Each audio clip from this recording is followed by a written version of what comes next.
కళ్యాణ్ మీద మీ అభిప్రాయం ఏంటి? పవన్ కళ్యాణ్ నిజంగా గొప్ప నాయకుడు. ఎందుకంటే ఇప్పుడు ఆయనకి రాజకీయాలలో ఎటువంటి తల్లిదండ్రులు కానీ తాతలు కానీ ఎవరూ రాజకీయాలు లేకుండా ఆయన స్వతంత్రంగా వచ్చారు. ఇప్పుడు రాజకీయ నాయకులు అంటే ఏం చేస్తారు, ఎవరో ఒకళ్ళ అండదండలతో వచ్చేస్తారు, పార్టీ ఫండ్ ఖర్చు పెడతారు. కానీ మరి పవన్ కళ్యాణ్ గారు వచ్చేసరికి ఆయన సొంతం ఆయన జేబులోంచి ఖర్చు పెట్టి ప్రజల కోసం ప్రజలకి ఎంత సేవ చేయాలో అంత సేవ చేస్తున్నాడు. ఇప్పుడు ఆయన కొంతమంది అంటారు ఏమంటారంటే సినిమా హీరో ఆయన సినిమాలు చేస్తే చేయొచ్చు, అంతేగాని ప్రజల కష్టాలు తెలిసిన వ్యక్తి ఆయన. ప్రజలకి ఏ విధంగా సహాయం చేయాలని అనుక్షణం తప్పించే వ్యక్తి.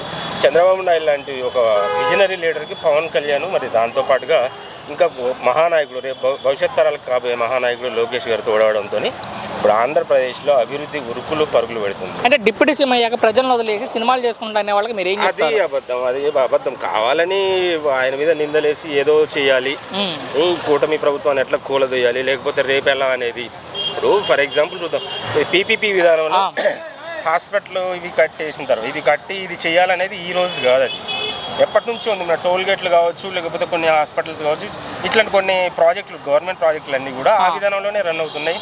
ఈ పీపీపీ విధానానికి కూడా కేంద్ర ప్రభుత్వం నుంచి అన్ని రకాల అనుమతులు వచ్చినాయి. ఆయన 40% ఫండ్ కూడా ఇస్తామని చెప్పారు. కానీ ఒక్క టెండర్ కూడా రాలా.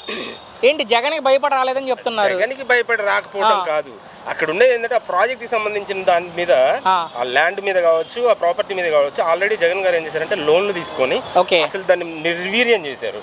ఇప్పుడు ఒక ప్రాజెక్ట్ కోసం కట్టడానికి రావాల్సిన వాడు ఎవరైనా ఉంటే దాని మీద మనం ఏ విధంగా చేయొచ్చు, దానికి సోర్సెస్ ఏమున్నాయి. అంటే ప్రభుత్వం 2 సార్లు టెండర్లు పిలిచింది పీపీకి సంబంధించి, 2 సార్లు కూడా ఒక్క టెండర్ కూడా రాకపోవడం ఏంటి? అదే కదా, అంటే వాళ్ళు చెప్పేది ప్రభుత్వం తరపున జగన్ గారు అధికారులు కాదు వీళ్ళని కూడా భయపెడుతున్నారు, అందుకే ఎవరో రావట్లేదు, కంపెనీలు కూడా అందుకే రావట్లేదు, అభివృద్ధిని రానివ్వకుండా చేస్తామని చెప్తున్నారు. ఆయన భయపెట్టడం అనేది అది కరెక్ట్ కాదు. ఎందుకంటే ఆయన 17 కాలేజీలు తెచ్చినా అని చెప్పుకుని ఏం కట్టలేదు.